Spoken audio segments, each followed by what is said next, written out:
We're in Bloomsbury, London for episode 8 of season 2 of Travels Through Time, the podcast made in partnership with History Today, the world's leading serious history magazine.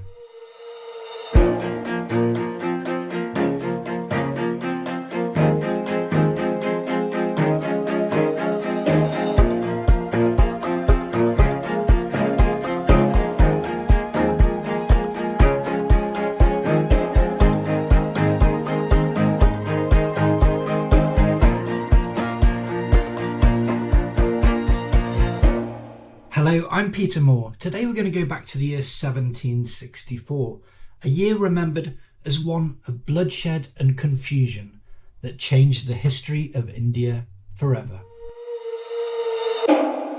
Many people have found the history of the East India Company astonishing. The writer Leo Tolstoy once wrote in wonder of the commercial company that enslaved a nation comprising 200 million people. But just how did they do it?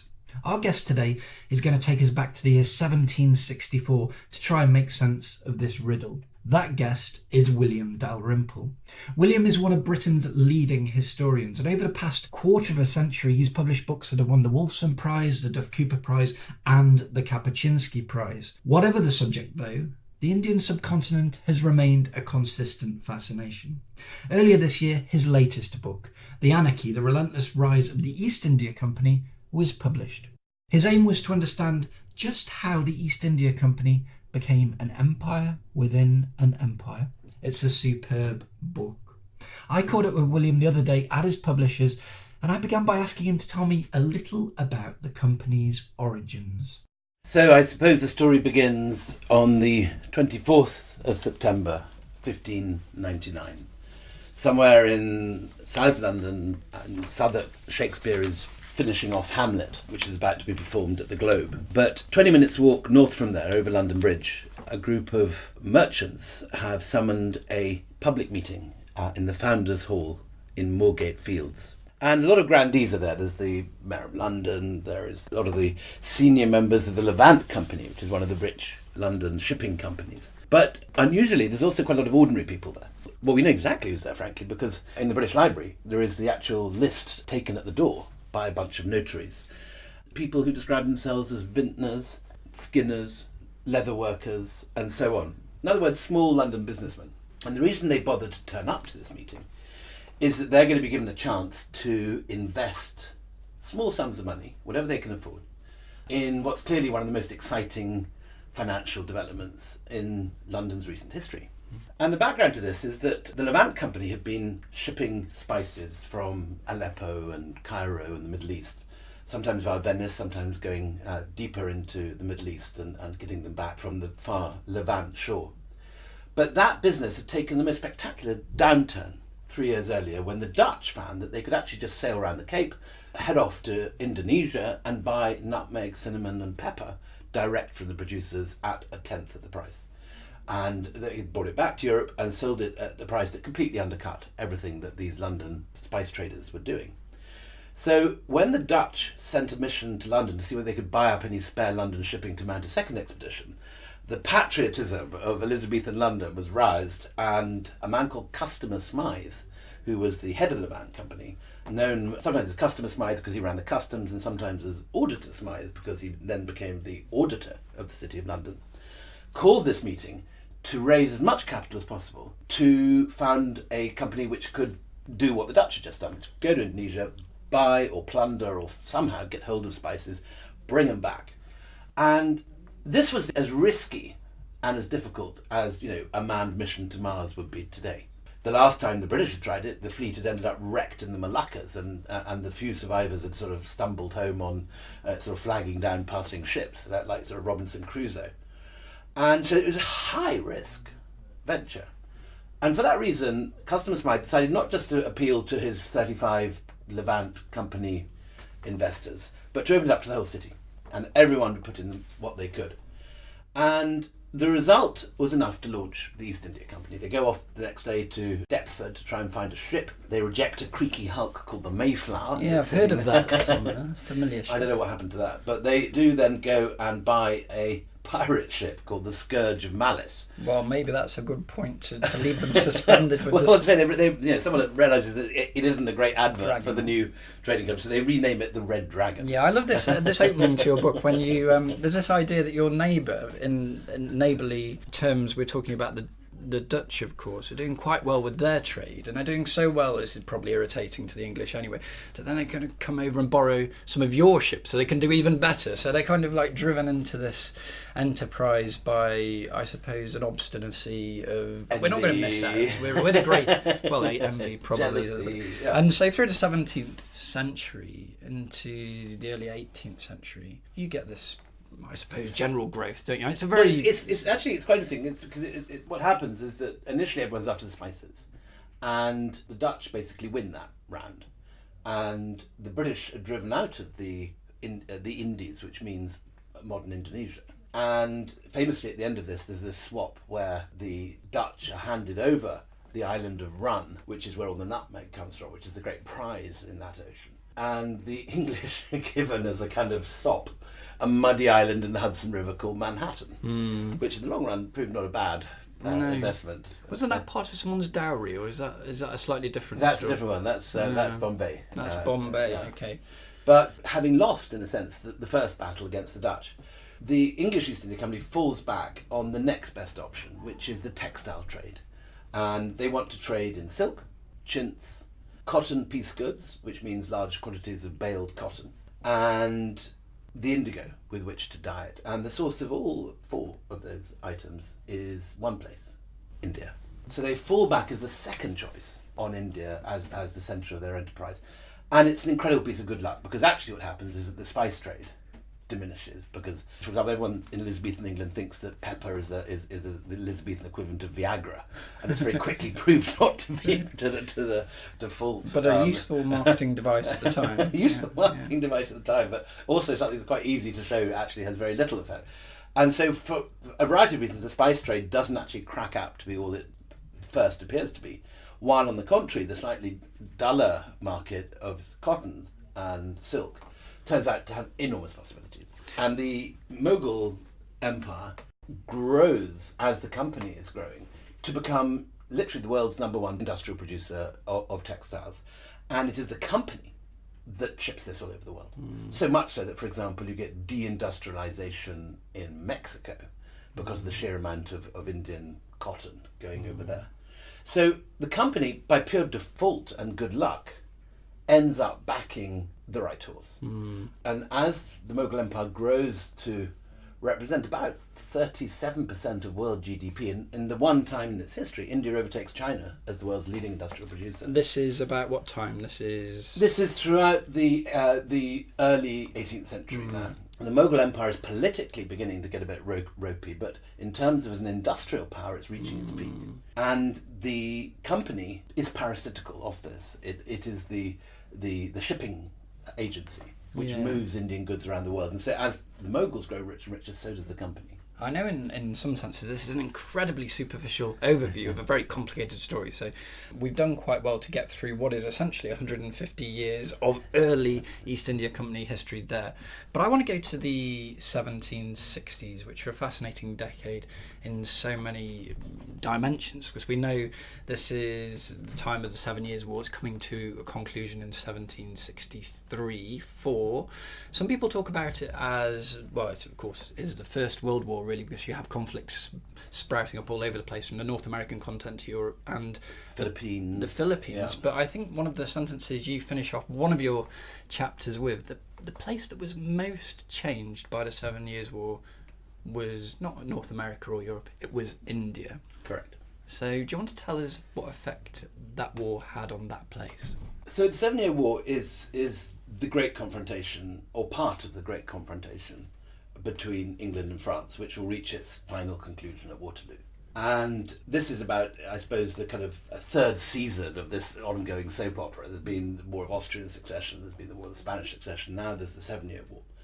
And the 7 Year War is a hugely different scale. It starts in the headwaters of Ohio, There's a lot of argy-bargy going on with the young Washington First Nation Canadian Indians rowing across Lake Erie, plundering loose British settlements lost in the woods of New York State.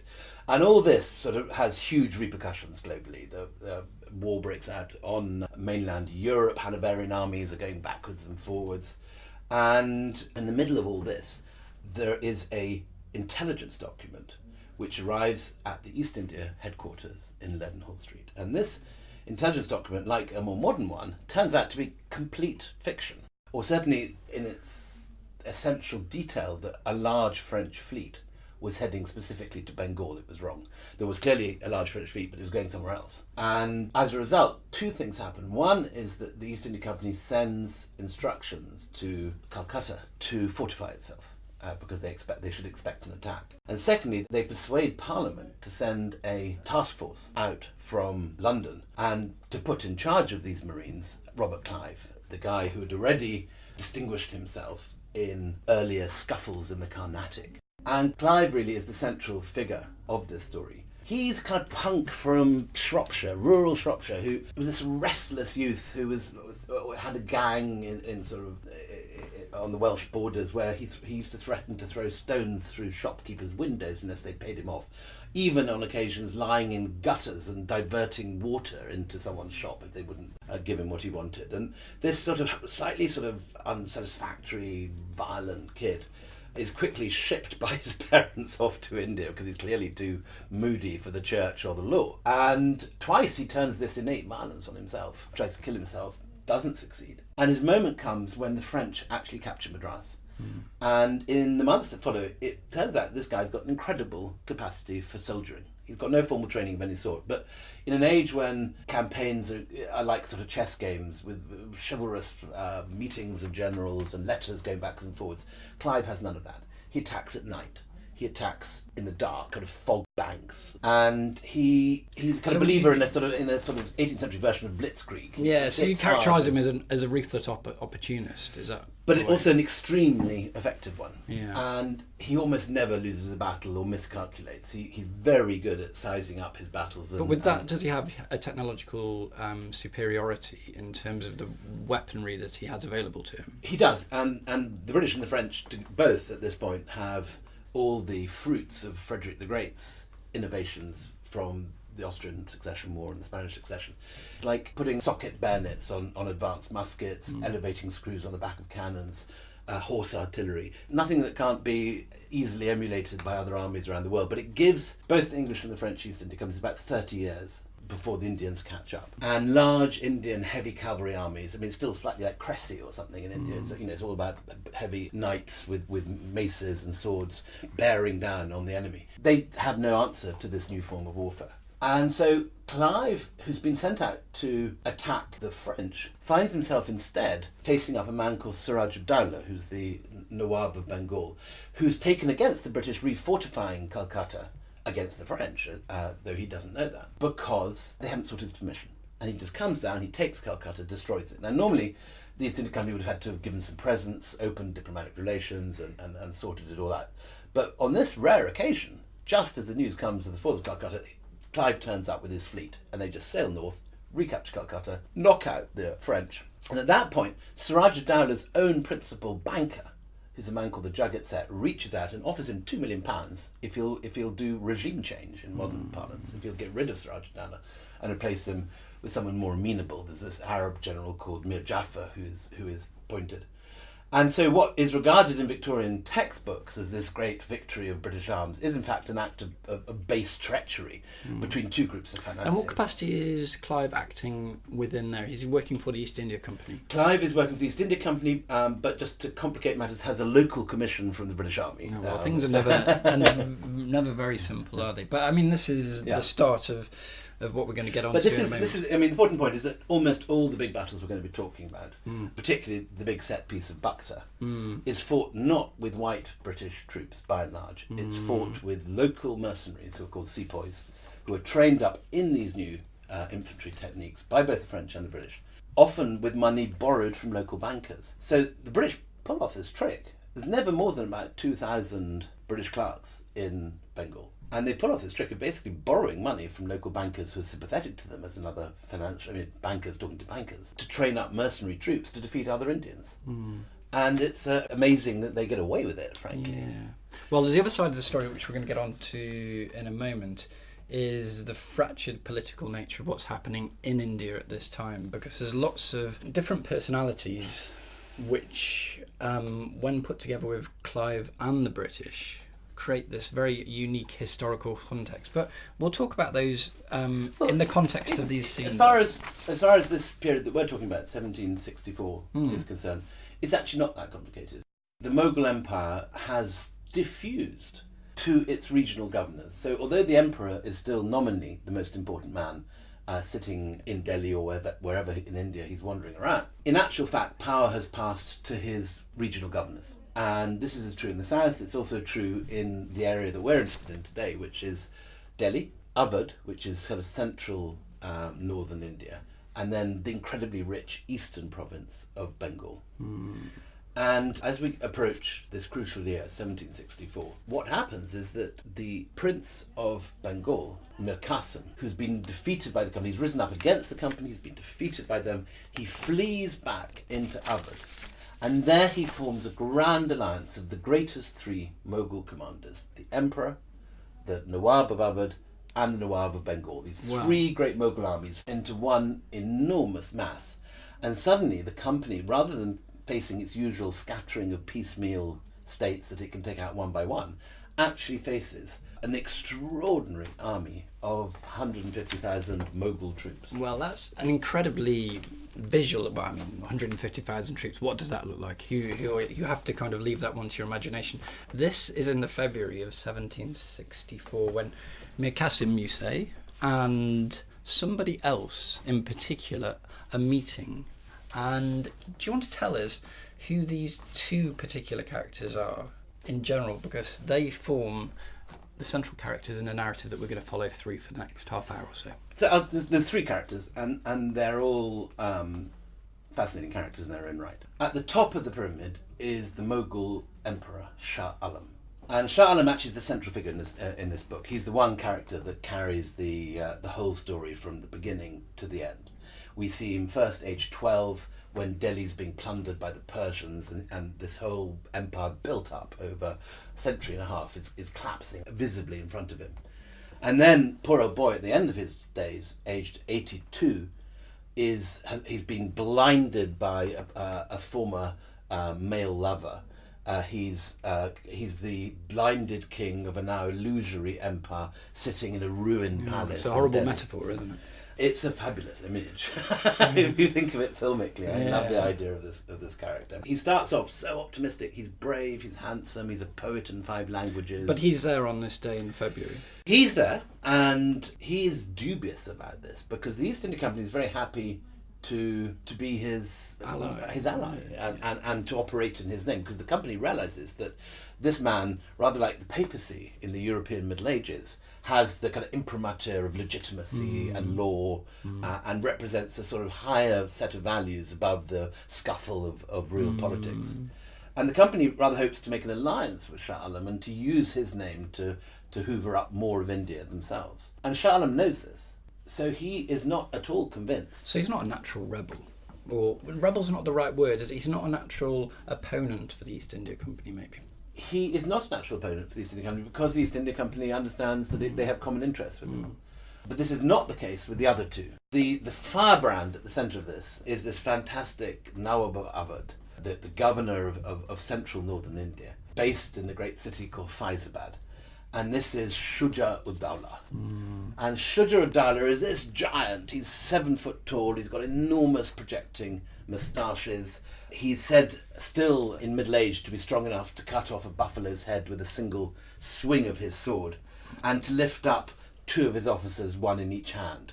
So there's this giant guy, And some of the more sophisticated historians of the time are a bit dubious about whether his intelligence matches his strength. Well, I think it's his moustache which sticks in my mind. You say his oiled moustache projected from his face like a pair of outstretched eagle's wings. He did, and he obviously was proud of his moustache, because in all the pictures you do see these moustaches just sort of oiling their way outwards like a pair of propellers. But the best historian of the time is this wonderful character called Ghulam Hussain Khan, who's been one of my key sources for this book. And he regards him as a slight liability, and I'll just read you a bit of what he has to say about Shuja-ud-Dawla. Shuja, he writes, was equally proud and ignorant. He had conceived as high opinion of his own power as he had an indifferent one to what his enemies could perform, and he thought himself more than equal to the task of conquering all three provinces, Bihar, Bengal and Orissa. Indeed, he had a numerous army with plenty of artillery, great and small, and all the necessary requisites of war, but no real knowledge about his means of availing himself of so much power. Yet he fancied himself a compound of all excellence, and believed that asking advice would detract from his own dignity, even if the adviser was an Aristotle. He was so full of himself and so proud to have fought by the side of the Afghan warlord Ahmad Shah Durrani, who he had taken as a model, that when anyone proposed any advice on the mode of carrying on the war, he used to cut him short with, "Do not trouble yourself about that, just fight as I bid you." Wonderful. He's a great dynamic character. Did we talk about Mir Qasim? I don't know. Yeah, Well, because he's the third of these... This trilogy of call them a warlords. band of brothers, I'm not quite sure. But the third of the characters is Mir Qasim. And Mir Qasim is another extraordinary character. Mir Qasim is small, wiry, very bright. He is of Persian extraction, and he has persuaded the company to in fact appoint him as governor of Bengal after they get rid of the previous guy. He immediately moves his capital as far away as possible from the English in Calcutta and begins to rebuild the army, reform the revenue, and to the astonishment of the English, turn out to be a real ruler. Yeah, and reading your book, I was getting the sense there was a lot of admiration Yeah. from you towards him. Well, you get that from the contemporary chronicles, And from the contemporary because there's an awful lot of duds at this time on the Mughal side, and Right. Mir Qasim is almost as effective as Clive. Yeah, he brings in a pair of Armenians to train up his troops. He copies the munitions of the East India Company, and he uses Western weapons against themselves. And he's really the first Indian ruler to realise that the sort of military bravado shown by the East India Company on the battlefield is not magic. It's just a matter of training and the right weapons. And so if we think about this in the context of February 1764, is this quite a rare moment of accord between usually quarrelling or, factions which don't always have common interest? But for this moment, it's an almost unique moment. And in fact, there's only one other moment, which is about 1780 to 83, when you have something called the Triple Alliance, when again a whole series of Indian powers gather together to take on the company. But there's only two times it happens, and one of the things that allows the company to win through in the end is the fact that its opponents are often divided, and quite often the company is allied with one or other Indian faction against other factions. Right, well, can we just do the descriptive history bit? Because we've done a lot of analytical stuff there, and it's 150,000 people, you say. Where exactly were they meeting? This is... So Mir Qasim, who's already been fighting the English and had a hard time and has retreated back into Awadh, where Shuja-ud-Dawla is thrilled at the notion of a triple alliance against the company, and he welcomes Mir Qasim with a great hug and throws this enormous durbar reception for him. The 6 miles away from the throne platform, troops are lining the roads in scarlet uniforms with their bayonets glinting. There are some fantastic descriptions. I'll just read. On hearing the news that the Nawab was coming to greet him, His Highness of Bengal had scarlet tents erected, in which he placed 2 Nawabi thrones. The cavalry and infantry lined the road for 6 miles, the officers dressed in their finest scarlet broadcloth jackets and sparkling new flintlocks. The Nawab Vizier descended from his elephant and was greeted by His Highness at the entrance with all the pomp and ceremony. They exchanged greetings, holding hands, and mounted the thrones together. His Highness of Bengal sent to His Majesty 21 trays of precious robes and jewels, as well as elephants majestic as mountains. The Nawab Vizier was impressed by the opulence with which Mir Qasim was travelling, and with all the desire of his enormous appetites, dreamt of extracting from the English huge sums of gold and all the riches of Bengal. He talked gently to his guest and commiserated his loss, promising help and seconding his demand that the English return his confiscated provinces. Then Mir Qasim and Shujur-Dowlah went to wait on His Majesty Shah Alam, the Emperor, sitting as one on a single elephant, like a conjunction of two auspicious constellations, and proceeded in this manner into the royal camp. Brilliant. I love that. That's a wonderful description. We're not going to improve on it at all. So let's go to our second scene, which is gathering momentum. They're actually going to do something with this pact that they have. But they cross the Ganges, don't they? And we get to May, the 3rd of May, when they have the combined Mughal army reaches the fortified walls of Patna. And they begin to lay siege. Now, do you want to tell us what this ancient city is, what the significance of it is, and why they are going there? The combined Triple Alliance have first sort of gathered all their forces at Benares, the great holy city of the Hindus on the Ganges. And today we associate Varanasi, Benares with sadhus and sacred Hindu ceremonies. But on this occasion, it's the centre of the gathering of this great army. And all the different regiments are there. There's the Mughals with their cavalry, the Afghan Rohillas who previously fought with the Afghan Ahmad Shah Durrani, and they're dressed in long thigh-length boots and these fantastic long tunics. Then, the most exotic of all, there is an entire regiment of entirely naked Naga sadhus, who are the warriors, the traditional warriors of Hinduism. Although on this occasion they're fighting for a Mughal prince.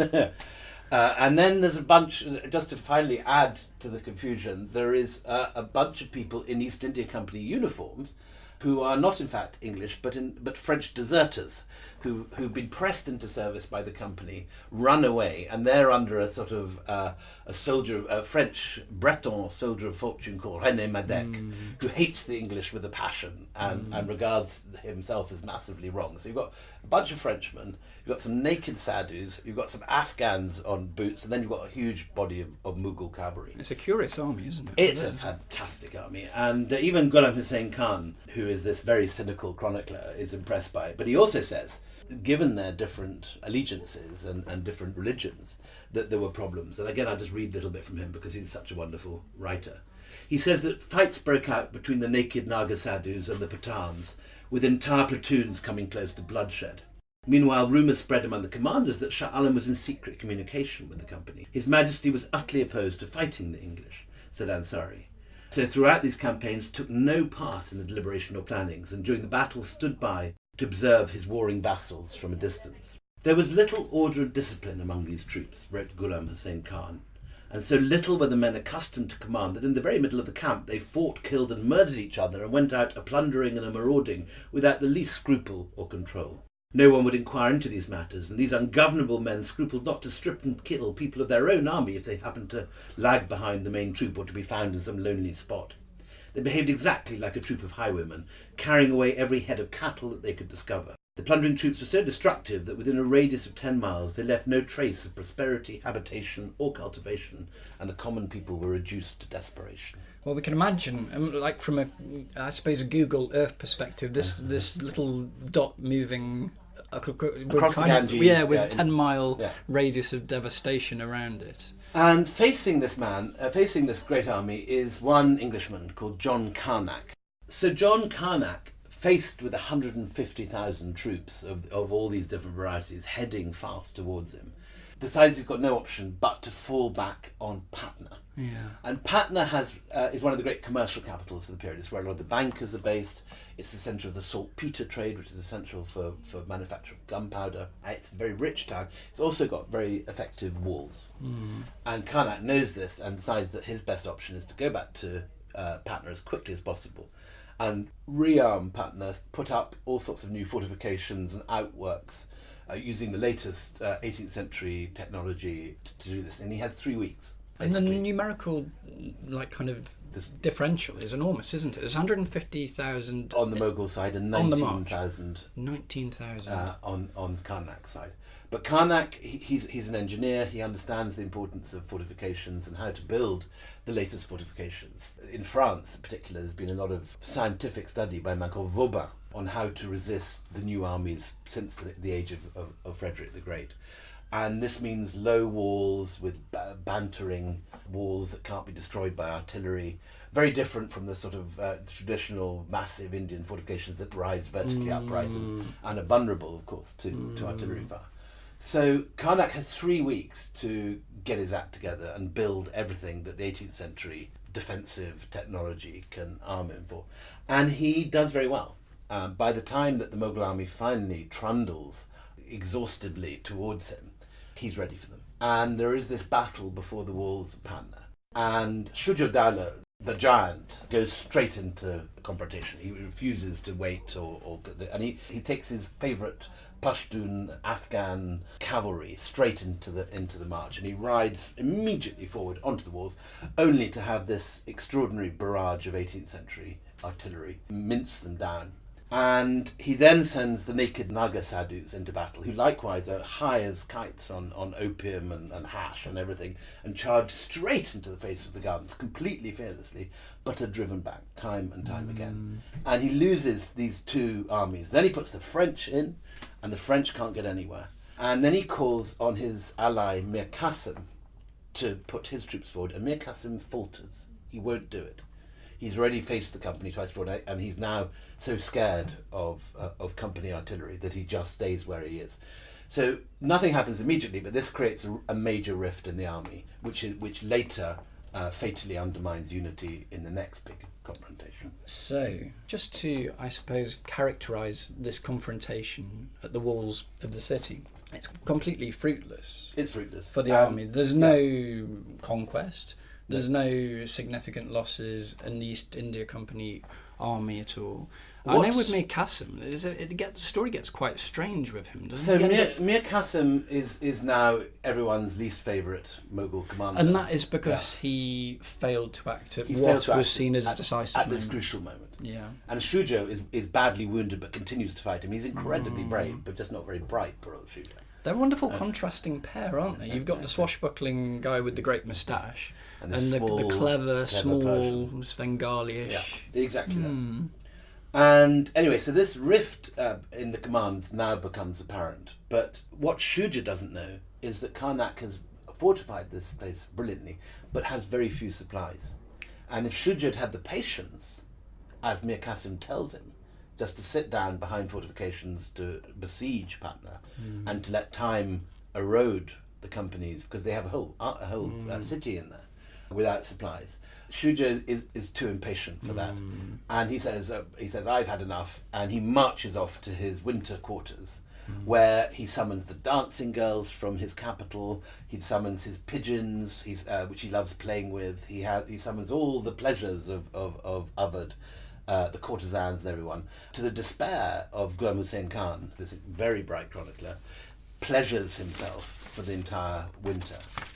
And then when spring comes, the company goes on the offensive. A new regiment is marched up from Calcutta under a completely ruthless and very brilliant Highland commander called Sir Hector Munro. Yes. Let's get on to him. Can we deal with, I suppose, when's the time to deal with Mir Qasim? Is it now? Because there's a moment when he feigns madness, isn't there? I think this is when he's lost his prestige. He's in the tent. He's having many accusations meant against him. This is a man of enormous power. And he's come into Shuja's dominions with enormous quantities of treasure, which are hidden in harem carriages. And these carriages, according to traditional Muslim propriety, are closed carriages because there's veiled women. But by the time he's been in the camp for a couple of months, people have realised that there's no one coming in and out of these carriages, and are highly suspicious that these harem carriages actually contain solid gold and all the wealth he's brought with him from Bengal.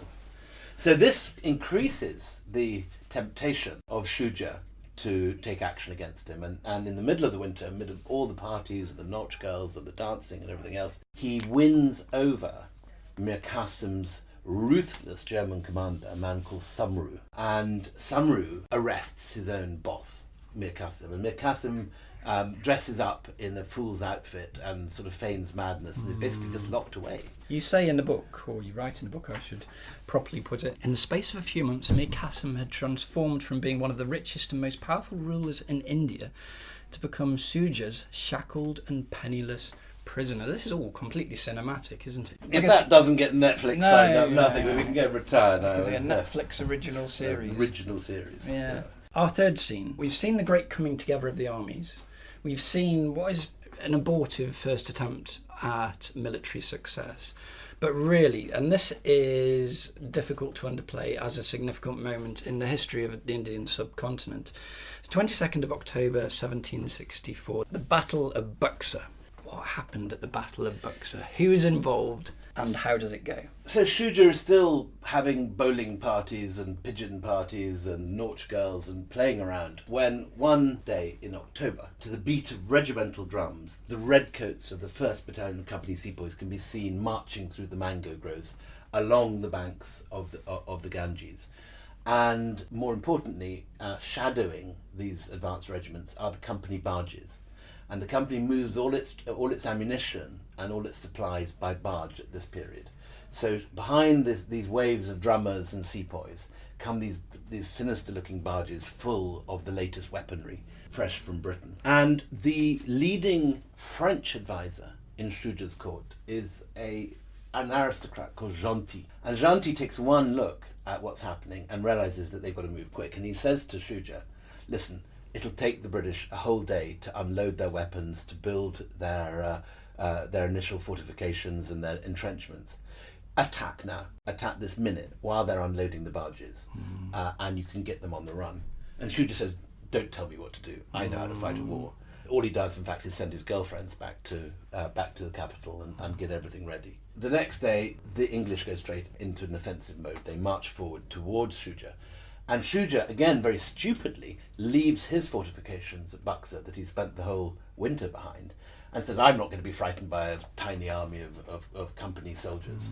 And he marches out of his prepared entrenchments and goes immediately into the command. And initially has rather incredible success. Because we should talk at this point, though, about Monroe, because one side of the battle I think we've characterised really, really well. But Monroe is a kind of typical character from this time, isn't he? He's Scottish. His family have fought on the wrong side at Culloden. Yeah. And like a lot of Highland chieftains, he's getting back into favour by going off to the colonies and proving himself a loyal citizen. Quote of his, which I think tells you a lot about his personality that you've got in the book. Regular discipline and strict obedience to orders is the only superiority that Europeans possess in this country. That tells you a lot about his personality, doesn't it? He's very much that. He's regimented, he's disciplined, he likes everything in a straight line, so he lines all his guys up. And Shuja, who's a sort of chaotic but rather sort of gallant character, sends his Afghan cavalry to entirely encircle the small company army and attack it from the rear, and this does the trick. They attack the back of the thing where the weakest regiments are.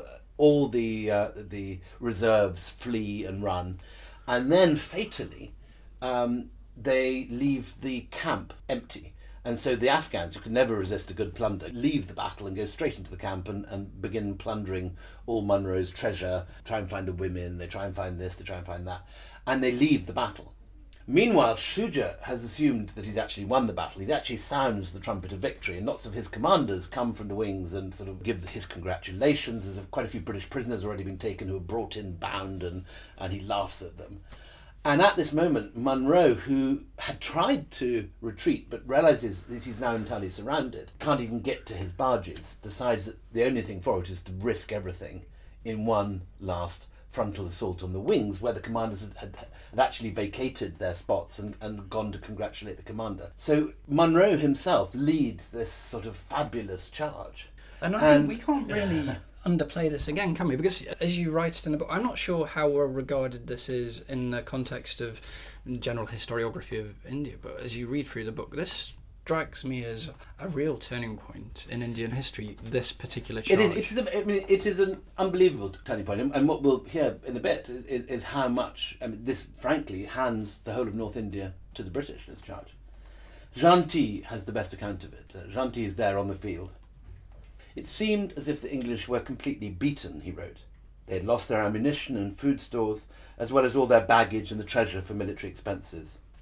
Munro, having recognised his own defeat, sent orders for the supply barges to approach the battlefield as soon as possible, as the English army had no option but to retreat by the river. But there was a long delay in carrying out these orders, and meanwhile the Mughal cavalry was busy pillaging the English camp, instead of harrying the enemy and giving the English no respite. Seeing this, Munro, having lost everything, made a desperate charge against the troops of our left wing. By this bravura act of desperation, Munro became the master of the battlefield, which he believed he'd been forced to abandon only a few moments earlier. The company had already started to retreat, and they would have fled had they had the means, but because they did not have any way of escaping, they plucked up their courage, and seeing our left wing towards the Ganges was understaffed and unsupported, they charged it with a reckless bravery that had few parallels. Yeah, you call it a short and confused battle, really. A bloody one, absolutely. More than anything, though, it was significant. It changed things. So if we're looking at this, I suppose we started off in about February time with the triumvirate coming together. Then you have the next 6 months, 7 months, we get to October. This is really the end, isn't it, of this particular there's no coming back from this, mini arc because of history. The whole point of this triumvirate was to, in a sense, summon all the Mughal armies and to take on the British. And expel the East India. And expel the company once and for all. And when, to everyone's surprise, the company, which has initially been crippled by mutinies and is unprepared, when the company actually wins this battle at Buxar, there's nothing else keeping it from conquering North India. And this totally changes the rest of history. The company, which has come to India as a needy series of adventurers, is suddenly transformed into the masters of the richest country in the world. And then, just to emphasise this again, this is not the British government. And these are not, by and large, with a few exceptions, British government troops. These are the private security force of a company based in one office in London, under what's now the Lloyd Building. It's not commanded out of Downing Street. It's not the British Army, Regimental Army. It is the East India Company's private security force.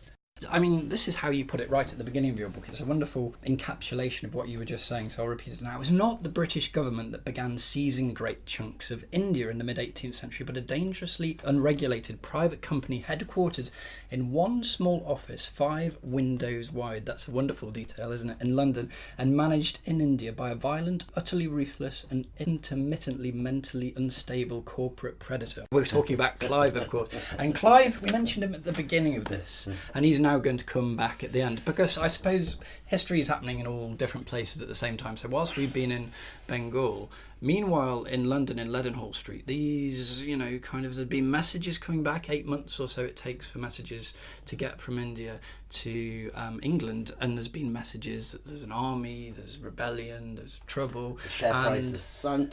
Well, exactly. Worst of all, the share price has sunk. And Clive, who had until this moment been just, I suppose, becoming part of the English establishment or the British establishment, buying country houses and so on, etc., has been redispatched, and he arrives. And now, so the concluding quick part of this detail, story. he arrives in Madras, and as he arrives in Madras, someone hands in this letter saying the Battle of Buxar has just been won, sir.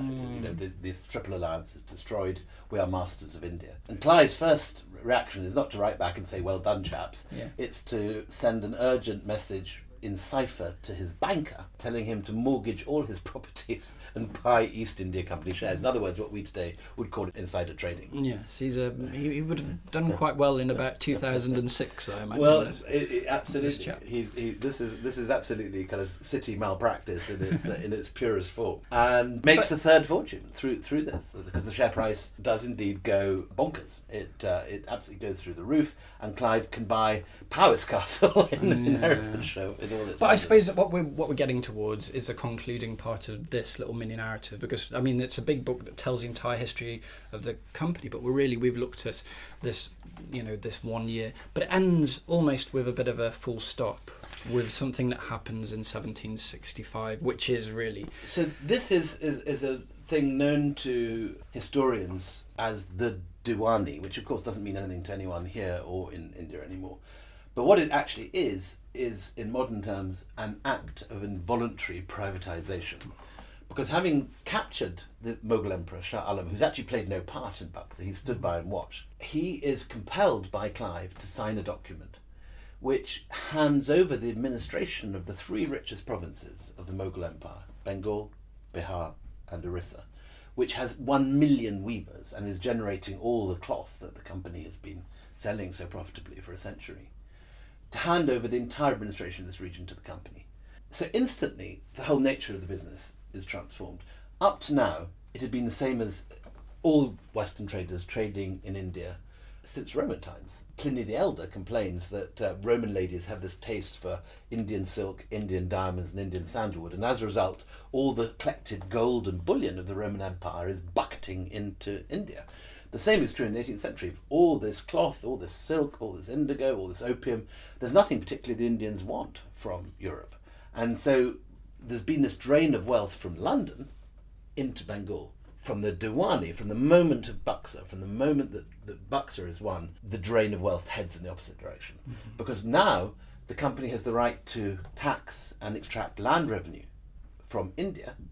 And after they've deducted the costs of the army and occupation and everything else, the profits could be used for buying the silk, the chintz, the opium, and so on. And they need not ever again send any ships of gold and silver out from Britain. But just by taxing Indians, they can buy the goods they need to sell in Europe. So this is a business model that is just going to increase the profits of the company beyond the imagination of man.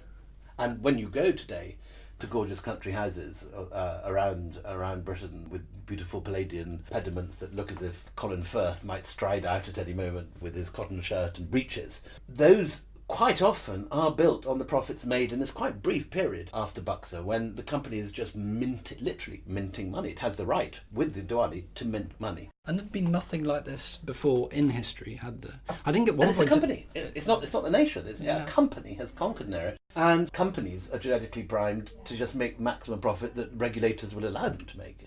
In India, there is no regulation. What happens next, of course, is that the company screws up because it's just too greedy, and it asset strips Bengal so badly that the next thing that happens is the Great Bengal Famine, and it's like a dust bowl. Bengal, this incredibly fertile, rich, prosperous land, is reduced to ashes and starvation, and a fifth of Bengal starve 5 years later. But all that's in the future. As far as everyone is concerned, at the end of this extraordinary year, the company has gone from a bunch of needy adventurers to the kings of Hindustan. Well, that's a wonderful way to characterise the story. It starts off with I suppose, a very prosperous, front-footed trading company, and ends up with something which is quite staggeringly different. Powerful. It moves from an empire of business to the business of empire. Wow, I can't improve on that description either.